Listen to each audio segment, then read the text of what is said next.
করার জন্য। তা আমি বলছি আরে সেভ করে কালার করে দেন, আমি সর্বোচ্চ মনে করছি 500 টাকা আমি ওরে দিই। এখন ওখানে আমার কাছে 4300 টাকা দাবি করছে। সৌদি আরব থেকে জেল খেটে দেশে ফিরেছেন এই প্রবাসী। দীর্ঘ কষ্টের পর স্বদেশের মাটিতে পা রাখার আনন্দ ম্লান হতে বেশি সময় লাগেনি। বিমানবন্দর থেকে আশকোনা হজ ক্যাম্পের মার্কেটে চুলদারি কাটিয়ে বিল দিতে গিয়ে খেলেন বড় ধরনের ধাক্কা। ভাই আমি সৌদি আরব থেকে জেল খেটে আসছি, আমি 3 বছর জেল খেটে আইছি। দেশের থেকে এখানে কিছু টাকা বিকাশ করে আনছি, আমি এখানে সেলুনে আইছি সেভ করার জন্য।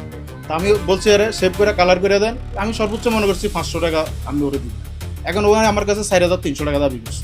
সাধারণ চুলদারি কাটার পর তার হাতে ধরিয়ে দেয়া হয় 4500 টাকার বিল। পরে দরদাম করে 2500 টাকায় রফা হয়। এরপরও পকেটে টাকা না থাকায় গ্রাম থেকে স্বজনের মাধ্যমে টাকা এনে সেই বিল পরিশোধ করেন এই প্রবাসী। 4300 টাকা দাবি করছে। আমি কই ভাই এটা কি বললেন?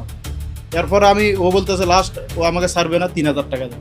পর আমি 2500 টাকা দিচ্ছি। আমার লোক আরো 2টা ছেলে আছে, যে এই একজন আরেকজন চলে গেছে, ওর ভাই ওরে নিয়ে গেছে, ও ঢাকা থাকে।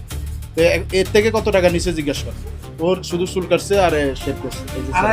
আমাকে শুধু শেভ করছে আর হলো কালার করছে, এই যে কালার আর কি ফেসিয়াল কি এটা তো আমি বুঝি না। আমি জানি যে শেভের পর এটা ইয়া করে পেস্ট করে দেয়। এটা সব জন্য আমরা আজকে এত বছরে আমরা শেভ করি, সবসময় ফেসিয়াল এরা করে, এটা আমরা কোয়া লাগে না।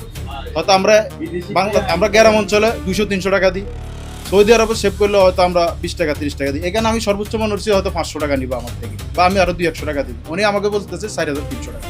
আমি বাংলাদেশের থেকে টাকা বিকাশ করে আনছি 5000। এখানে আপনার খাওয়া দাওয়া করছি, গেছে 1-2000 টাকা।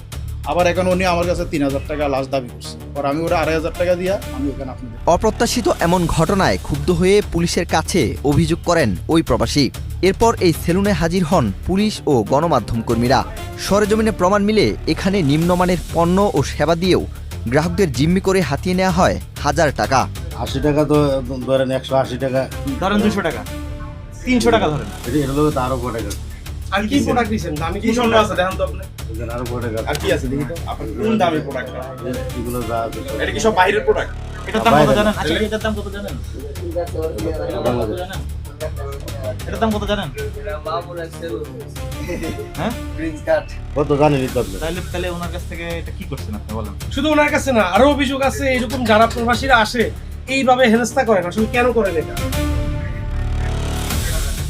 বলেন, কেন এই কাজটা কেন করা হয়? স্থানীয়দের ভাষ্য, শুধু এই একজন নয়, এই মার্কেটে সেবা নিতে এসে এমন ভোগান্তির শিকার হয়েছেন আরও অনেকে। অতিরিক্ত বিল নিয়ে অনেকেই ক্ষোভ ও হতাশা নিয়ে সেলুন থেকে বের হতে দেখেছেন তারা। বিশেষ করে বিদেশ ফেরত ব্যক্তিদের টার্গেট করেন সেলুনের কর্মীরা।